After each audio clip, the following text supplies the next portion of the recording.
நன்றி வெங்கட் மற்றும் பூங்குழலி. இன்றைய அரசியல் சதுரங்கம் நிகழ்ச்சியில் விருந்தினராக மூத்த பத்திரிகையாளர் திரு குமரேசன் வந்திருக்கிறார். சார் வணக்கம்.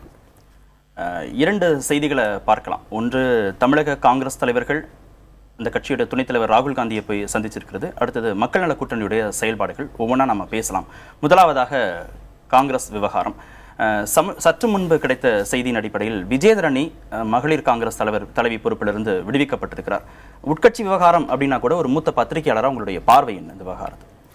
அது ஒரு காங்கிரஸ் போன்ற ஒரு பெரிய அரசியல் இயக்கம், பெரிய பாரம்பரியமுள்ள ஒரு கட்சி ஒரு மாநில அளவில் மகளிர் பிரிவுக்கான ஒரு தலைவரை நியமிக்கிற போது அவர் எந்த அளவிற்கு அவர் மகளிர் பிரச்சனைகளில் இந்த தமிழகத்தினுடைய பெண்களுடைய பிரச்சனைகள் ஏராளம், என்னென்னவோ அவர்களுக்கு எதிரான குடும்ப வன்முறைகளிலிருந்து வரிசையாக சொல்லலாம், அவற்றெல்லாம் எந்த அளவிற்கு தலையிட்டார், எந்த அளவிற்கு இயக்கத்தை அதில் தலையிட வைத்தார் என்பதெல்லாம் இருக்கிறது என்று வைத்துக்கொள்ளும். ஆனால் நமக்கு தெரியும் காங்கிரஸ் தரப்பிலிருந்து அப்படிப்பட்ட தலையீடுகள் பெரிய அளவிற்கு இது சில கண்டன அறிக்கைகள் என்பதோடு நின்று இருக்கிறதே தவிர அந்த தமிழக பெண்களின் பல அடிப்படையான பிரச்சனைகளுக்காக ஒரு பெரிய போராட்டக்களம் கண்ட காட்சி எதுவும் அண்மை காலத்தில் நாம் பார்க்கல.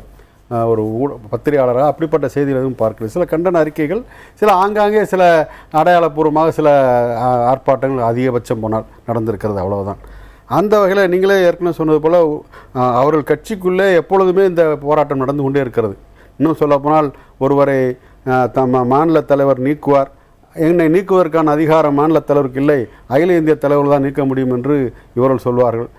அகில இந்திய தலைமை தான் இப்போ இவரை பொறுத்த வரைக்கும் ராகுல் காந்திட்ட இருந்தே மதுவிலக்கு பிரச்சனையில அவங்க போராடி இருக்கிறாங்க, போராட்டம் நடத்தி இருக்கிறாங்க.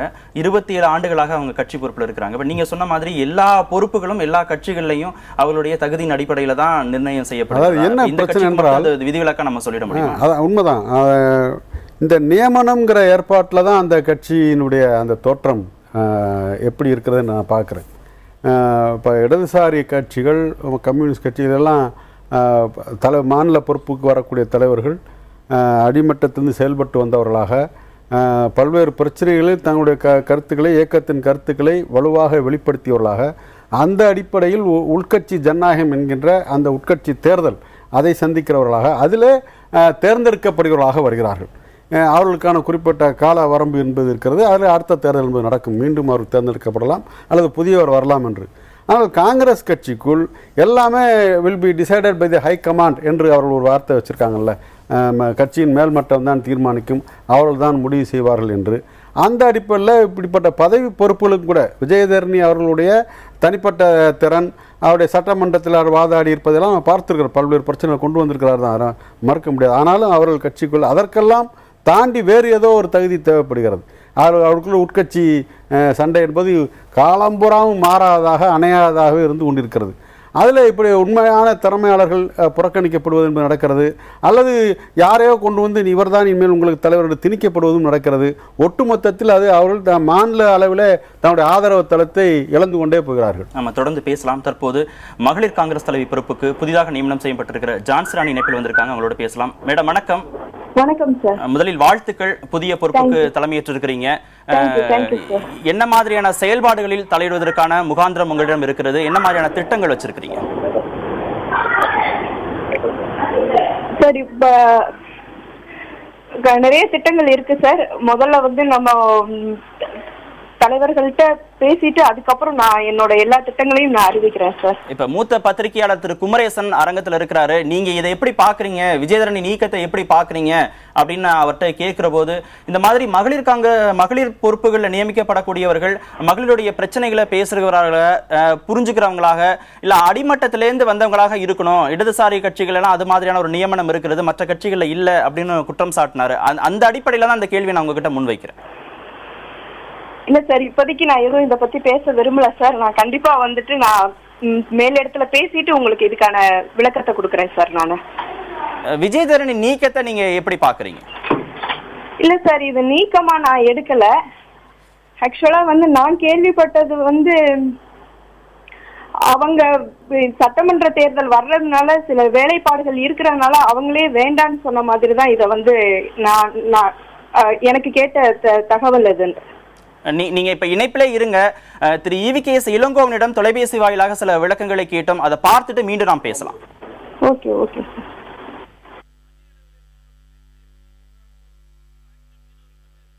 கோபமோ கிடையாது. அவர் தொடர்ந்து காங்கிரஸ் சட்டமன்ற உறுப்பினராக பணியாற்றுவார். அதில் எந்தவித மாற்றமும் இருக்காது. ஜான்சி ராணி அவர்கள் பழம்பெரும் காங்கிரசினுடைய மூத்த தலைவியாக இருந்த பொல்லம்மாள் அவர்களுடைய பேத்தி. அது மட்டுமல்ல, ஒரு தலித் வகுப்பை சார்ந்தவர். அது மட்டுமல்ல, ஒரு படித்தவர், ஒரு இளம்பெண். ஆகவே அவரை போட்டிருப்பது, தேர்தல் நேரத்தில் போட்டிருப்பது ஒரு பொருத்தமான விஷயம். இதை நான் வரவேற்கின்றேன். அவரை பொறுத்தவரையில் காங்கிரஸ் கட்சி முழு ஒத்துழைப்பு அவருக்கு தரும். விஜயதரணி அவர்கள் எப்போதும் போல தொடர்ந்து சட்டமன்ற உறுப்பினராக இருப்பார். கண்டிப்பாக விஜயதரணி அவர்களையும் காங்கிரஸ் கட்சி பயன்படுத்திக் கொள்ளும். ஒரு பாரம்பரிய மிக்க குடும்பத்திலிருந்து இந்த பொறுப்புக்கு நியமனம் செய்யப்பட்டிருக்கிறீங்க. தேர்தல் வேறு நெருங்கி வருகிறது. கட்சிகளில் செயலாற்ற வேண்டிய சவால்கள் நிறைய இருக்கும். என்ன மாதிரியான திட்டங்கள் உங்களிடம் இருக்கிறது? சார், தேர்தலுக்கான வேலைகள் கண்டிப்பா தலைவர்கள்ட்ட கேட்டுட்டு அதுக்கான வேலைப்பாடுகளை கண்டிப்பா சீக்கிரம் நிறைவேற்றுவோம் சார். அதை செஞ்சு முடிப்போம் சார். எல்லாமே ஏற்கனவே விஜயதரணி நீக்கத்தை பத்தி பேசிட்டு இருந்தீங்க. உங்களுடைய கருத்து என்ன அவருடைய நீக்கம் தொடர்பாக? சார், இதுல நான் எந்த கருத்தும் சொல்ல விரும்பல சார். இப்போதைக்கு இத நான் நீக்கமா அதை நான் எடுத்துக்கல. ஏற்கனவே அவங்க கொடுத்த புகாரின் அடிப்படையில் மேலிடம் கூப்பிட்டு 2 பேரையும் விசாரிச்சிருக்காங்க. மேலிட தலைவர்களை இவங்க 2 பேருமே போய் சந்திச்சிருக்காங்க. அதனுடைய தொடர்ச்சியாக தானே இந்த சம்பவம் பார்க்கப்படுகிறது.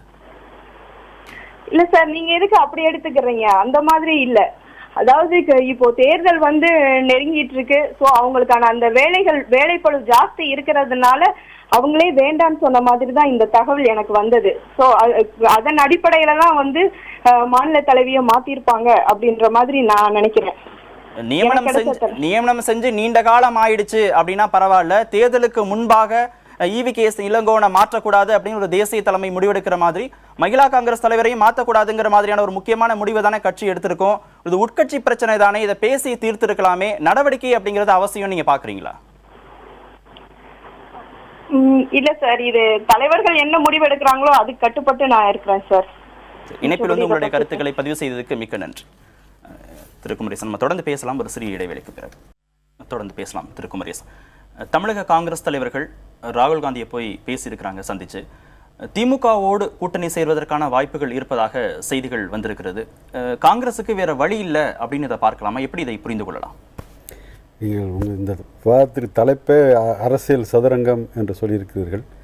அந்த சதுரங்கத்தில் காய்களை நகர்த்துகிற வேலைகள் தொடங்கி இருக்கின்றன. இப்போ அதற்கு இந்த கேள்விக்கு நான் நேரடியாக சொல்கிறதுக்கு முன்னாடி ஏற்கனவே நாம் பேசிய அந்த விஜயதரணி அவர்கள் நீக்கம், ஜான்சி ராணி நியமனம் சம்பந்தமான ஒரு சிறு கருத்தை நான் பதிவு செய்ய விரும்புகிறேன். என்னால் அப்படியே நின்று விடுவதற்கு நம்ம தொடர்ந்து பேசலாம். அதற்கு முன்பாக விஜயதரணி தற்போது செய்தியாளர்களை சந்தித்து வருகிற நேரடி காட்சிகளை பார்க்கலாம். ஆனா என் மீது நடவடிக்கை எடுக்கப்படுகிறதுனா ரொம்பவே ஆச்சரியமா இருக்கு. இது காங்கிரஸ் கட்சியின் மரபுகளுக்கெல்லாம் அப்பாற்பட்ட ஒரு விஷயமாக நான் பார்க்கிறேன். இத்தனை வருஷ காலத்துல காங்கிரஸ் கட்சியில இப்படி நடந்ததில்லை. இந்த கட்சியை முன்னெடுத்து செல்வதில் ஒரு மம்தா பானர்ஜி மாதிரி நான் இயங்கி இருக்கேன். அது எனக்கு நல்லா தெரியும். மேற்கு வங்காளத்தில் இன்னைக்கு ஒரு மம்தா பானர்ஜி இருக்கிறார்கள் என்றால், அதுபோல தமிழகத்தில் நான் இங்கு கட்சியை தாங்கி பிடித்திருக்கிறேன், உயர்த்தி பிடித்திருக்கிறேன். ஆனால் இன்னைக்கு எதிர்மறையான பிரச்சனைகளை சந்திக்கக்கூடிய அளவுக்கு எனக்கு துன்பங்களையும் ஒரு சட்டப்பேரவை உறுப்பினர் என்றும் பாராமல் சட்டமன்ற தேர்தல் நெருக்கத்தில் வரும்பொழுது இத மாதிரி செயல்பாடுகள்ல நம் கட்சி மேலிடம் செய்திருக்கிறது என்று பார்க்கும்பொழுது அவங்க என்ன பிரஷருக்கு ஈல்டானாங்க, என்ன இதுல பிரச்சனைங்கிறது கேட்டு தெரிஞ்சுக்கிட்டு தான் என்னுடைய முடிவுகளை நான் தெரிவிக்கணும்னு நான் நினைக்கிறேன். டெல்லி போறதா இருக்கீங்க, சோனியா சந்திக்கிறது விரைவில் அவங்கள்ட்ட அப்பாயின்மெண்ட் கேட்பேன். கொடுத்தாங்கன்னா பாப்பேன், கொடுக்கலன்னா அதுக்கப்புறம் என்னுடைய முடிவு என்னன்னு நான் சொல்லணும். தெரியாது, அது நான் போய் பார்த்த பிறகுதானே தெரியும். அவங்கள்ட்ட போய் கேட்கணும் இல்லையா, ஏன் இப்படி பண்ணீங்கன்னு. அதுக்கப்புறம் தானே நான் முடிவெடுக்கணும். பிரஷர்னு சொல்றீங்களே, அந்த பிரஷர் யார் மூலமா கொடுக்கப்பட்டிருக்கு? அதாவது EVKS இளங்கோவனுக்கும் அவர்களுக்கும் உங்களுக்கும் இடையில அந்த பிரச்சனை இதுக்கு ஒரு காரணமா நினைக்கிறீங்க. இப்ப சமீபத்தில் 2 நாளைக்கு முன்னாடி தான் ஒரு ஆலோசனையும் தமிழக தலைவர்கள் தரப்புல நடத்தப்பட்டது. அது அதாவது அந்த பின்னணி இதுக்கு இருக்குன்னு, அந்த பிரஷர் ராகுல் காந்திக்கு இருந்திருக்கும் நீங்க நினைக்கிறீங்களா உங்களை நீக்கினதுக்கு பின்னாடி? இல்ல, அந்த தலைவர்கள் எல்லாருமே எனக்கு நடந்த அநீதி அவங்களுக்கு தெரியும். அவங்க எல்லாருமே எனக்கு நடந்த அநீதியை எடுத்து சொல்லியிருக்காங்க. திரு ராகுல் காந்தி அவர்களிடம் எடுத்து சொல்லியிருக்காங்க, இப்படிலாம் நடந்திருக்கு, பெண்களை இப்படியெல்லாம் கொச்சப்படுத்த கூடாது, அவரு தொடர்ந்து பெண்களை அவதூறாக பேசுகிறார், தொடர்ந்து பெண்களை கொச்சைப்படுத்துகிறார். மிகவும் அசிங்கமாக விஷயங்களை இன்னைக்கு பத்திரிகை முன்னாடியும் குறைக்கும் நாய் என்றெல்லாம் பேசியிருக்கிறார். ஊடகத்திலே சொல்லியிருக்காரு இல்லையா, இது மறைக்கிறதுக்கு ஒண்ணுமே கிடையாது. அன்னைக்கு நீங்கள்லாம் கேள்வி கேட்ட பொழுது குறைக்கும் நாயின்லாம் சொல்றாரு. ஒரு பெண் என்றும் பாராமல், ஒரு சட்டமன்ற உறுப்பினர் என்றும் பாராமல் என்ன அந்த மாதிரி குறிப்பிட்டு பேசினாரு. இதையெல்லாம் எவ்வளவு பெரிய அவதூறு இது. இதையெல்லாம் திரு ராகுல் காந்தி அவர்களிடம் எல்லா தலைவர்களும் அன்னைக்கு சொல்லியிருக்காங்க. நானும் அதை தெரிவிச்சிருக்கேன் முன்னாடி.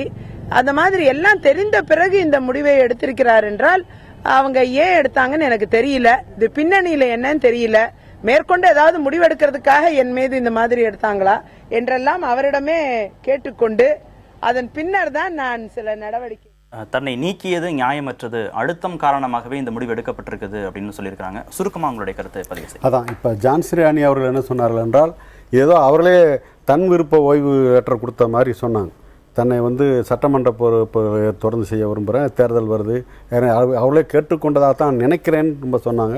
ஆனால் விஜயதரணி அவர்களுடைய பேட்டி அவருடைய விருப்பத்திற்கு மாறாக அவருடைய கருத்தை அறியாமலே தான் இந்த நடவடிக்கை எடுக்கப்பட்டிருக்கிறது என்ற அளவுக்கு இருக்கிறது. ஆனால் ஒன்று சொன்னார், இது காங்கிரஸ் மரபல்ல, மரபுக்கு மீறிண்டு. காங்கிரஸ் மரபே இப்படியாகத்தான் இருந்து வந்திருக்கிறது. நியமனம் அதற்கும் மக்களுக்கு காரணம் தெரியாது, நீக்கம் அதற்கும் மக்களுக்கு காரணம் தெரியாது என்பதாக இருந்து வந்திருக்கிறது. இப்போ உதாரணமாக அண்மையில் கூட காங்கிரஸ் கட்சியினுடைய வர்த்தகர் பிரிவு தலைவராக வசந்தகுமார் அவர்கள் இருந்தால் திடீரென்று நீக்கப்பட்டார். அவர் பிரச்சனையை கிளப்பிய பிறகு மீண்டும் அதே பொறுப்பு நீடிப்பார் என்று அறிவிக்கப்பட்டது. இப்படி காங்கிரஸ் கட்சி இந்த நியமனம் நீக்கம் விஷயத்தில் ஒரு சரியான ஜனநாயக நடைமுறையை கொண்டு வரவில்லை என்றால் ஒரு காலத்திலும் தமிழகத்தில் அவர்கள் இளைஞர்களுடைய புதிய தலைமைகளுடைய நம்பிக்கையை பெற முடியாது என்று மட்டும் நம்ம சொல்லி. கூட்டணி தொடர்பாக ஒரு கேள்வி கேட்டேன், சுருக்கமாக பதிவு செய்யுங்க, நேரம் ஆயிடுச்சு. மக்கள் நல கூட்டணி சார்பாக காங்கிரஸ் தமிழக காங்கிரஸ் தலைவர்கள் ராகுல் காந்தியை சந்திச்சிருக்காங்க. திமுகவை நோக்கி போவதற்கான வாய்ப்பு இருக்கிறதா அப்படின்னு கேட்டேன். அதாவது ஏற்கனவே கடந்த டிசம்பரில் திமுக தலைவர் கலைஞர் அவர்கள் அதுக்கான அறிவிப்பை சுட்டி காட்டியிருக்கிறார். நான் அப்படி காங்கிரஸும் வந்தால் ஏற்றுக்கூடி எல்லாருக்கும் அழைப்பு கொடுக்குறோம், காங்கிரஸும் அதில் நாங்கள் ஒன்றும் அதை விலக்கி வைக்கலை என்பதாக சொன்னார். ஆனால் அதற்கு முன்னால் ஸ்டாலின் அவர்கள் நாங்கள் மக்கள் பிரச்சனை இணைந்து செயல்படுவோம் என்று சொன்னார். 3 ஆண்டுகளுக்கு முன்னால் ஐக்கிய முற்போக்கு கூட்டணியிலிருந்து காங்கிரஸ் திமுக ஒரு காரணத்தை சொல்லிக்கொண்டு வெளியே வந்தது, இலங்கை தமிழர்கள் பிரச்சனைகளை. அந்த காரணம் இப்பொழுது தீர்ந்து விட்டதா, காங்கிரஸ் தனது அணுகுமுறையை மாற்றிக்கொண்டதா என்பதை பற்றி எந்த விளக்கமும் சொல்லாமல் தேர்தல் நெருங்குவதால் இவர்களுக்கும் நிச்சயமாக ஒரு காங்கிரஸ் ஆதரவு தேவைப்படுகிறது, காங்கிரஸுக்கும் திமுக ஆதரவு தேவைப்படுகிறது என்ற அந்த உடன்பாட்டின் அடிப்படையில் மட்டும் இப்படி உறவை ஏற்படுத்தி கொண்டார்களானால், ஏன்னா அப்படிலாம் இல்லை என்பதற்கான அறிகுறிகள் இல்லை. மாறா அதுதான் இந்த உதாரணங்களை சொன்னேன், கலைஞர் பேட்டியும் முக ஸ்டாலின் அவர்கள் பேட்டியும். காங்கிரஸ் தரப்பில் இருந்து கூட அப்படிப்பட்ட ராகுல் காந்தியிடம் அப்படிப்பட்ட ஒரு கருத்து உருவாகி இருப்பதாகவும் திமுகவோடு உறவு வைத்துக் கொள்ளலாம் என்ற முயற்சி இருப்பதாகவும் ஊடகங்கள் கூட செய்திகள் நம்ம தொடர்ந்து பேசுவதற்கு நேரமில்லை. அரங்கத்தில் உங்களுடைய கருத்துக்களை பதிவு செய்ததற்கு மிக்க நன்றி. வெங்கட் மற்றும் பூங்குழலி, நீங்கள் இன்றைய தினத்தை தொடரலாம்.